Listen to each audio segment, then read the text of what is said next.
आदि योगी learning point channel पर आपका हार्दिक स्वागत है। पिछली वीडियो में हमने ईडीएम फ्रेजेस की एक क्लास की थी, जिसके अंदर हमने प्रीवियस ईयर के अंदर आए हुए ईडीएम फ्रेजेस पढ़े थे। तो आज भी हम उसी श्रृंखला के अंदर एक आगे ईडीएम फ्रेजेस पढ़ते हैं जो 2022 के अंदर अलग अलग एग्जाम्स के अंदर पूछे गए।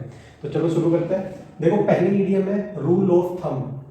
इसका क्या मतलब होता है? इसका मतलब होता है कि कोई भी नीति या नियम जो पहले ऐसे प्रैक्टिकल किए गए हों, उसके आधार पे हम किसी चीज को करते हैं।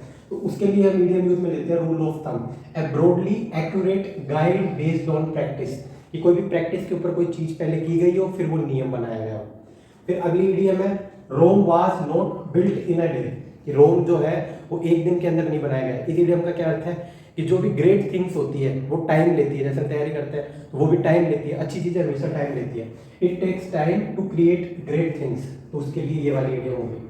अगली ईडीएम है चिंक इन वंस आर्मर। चिंक इन वंस आर्मर मतलब क्या होता है? इसका मतलब होता है एरिया ऑफ वल्नरेबिलिटी।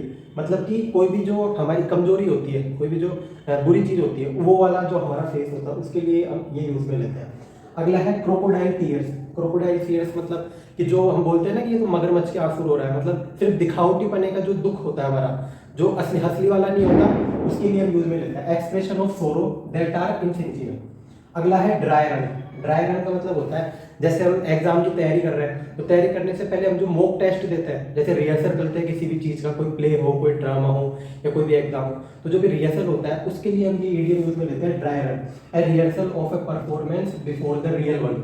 कि जो भी रियल वाला होना होता है उससे पहले के परफॉर्मेंस के लिए हम ये ईडीएम यूज में लेते हैं। अगला है मेजर अप टू।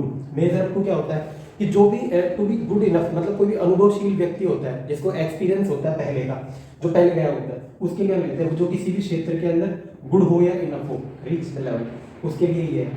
फिर अगला है फेमिलियरिटीज ब्रीड्स कंटेम्प्ट। इसका मतलब क्या है कि जैसे कोई भी घर के अंदर कोई भी चीज होती है, कोई भी व्यक्ति होता है, उसकी रेस्पेक्ट घर के अंदर नहीं होती जबकि बाहर खूब होती है।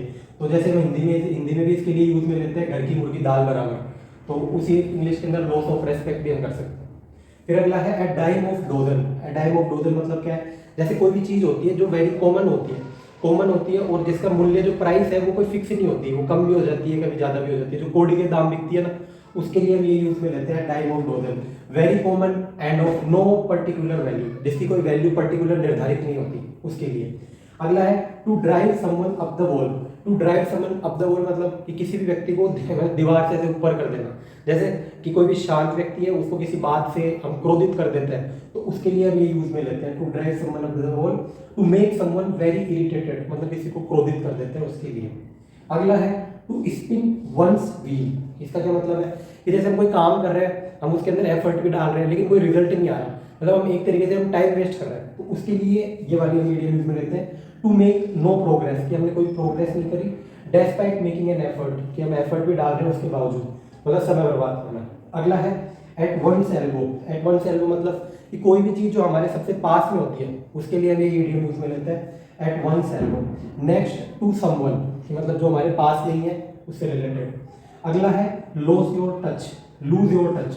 लूज योर टच मतलब कि जैसे कि not being as successful as previously, कि हम पहले जितना सक्सेसफुल थे हमारा डिक्लाइन हुआ है, हमने बढ़ोतरी नहीं करी, हम उससे भी ज्यादा नीचे कमतर हो गए, उसके लिए हम ये यूज में लेते हैं लूज योर टच।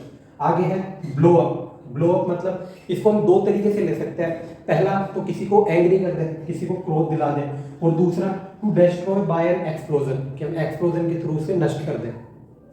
फिर अगला है a fly on the wall.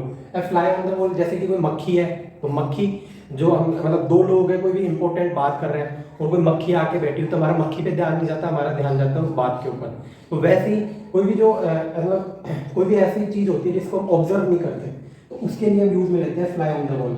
And unperceived observer मतलब जिसको हमने परसीव ही नहीं किया, वो अलग ही है, हमारा ध्यान नहीं गया उसके ऊपर, उसके लिए। फिर in the same boat. In the same boat EDM का मतलब होता है कि जैसे कि कोई भी डिफिकल्ट सिचुएशन जो मेरे लिए और किसी और के लिए सेम है, इन द सेम बोट मतलब सेम डिफिकल्ट सिचुएशन किन्हीं दो लोगों के लिए, तो उसके लिए हम ये ईडीएम यूज में लेते हैं। अगला है कॉल अपॉन। कॉल अपॉन मतलब किसी को ऑर्डर देते हैं किसी काम को करने के लिए, तो उसके लिए हम ये ईडीएम लेते हैं कॉल अपॉन। तो देखो ये वाली जो ईडीएम है ये सारी की सारी 2022 में, और ये जो नीचे वाली है ये एसएससी ने 2022 के जो एग्जाम होता है सीएचएसएल का, उनके अंदर पूछी हुई है। तो हम आगे आने वाली वीडियो में 2022 के अंदर जितनी भी ईडीएम फ्रेजेस अलग अलग एग्जाम्स के अंदर पूछी हुई है हम उन्हीं को कवर करेंगे। धन्यवाद। जय हिंद, जय भारत।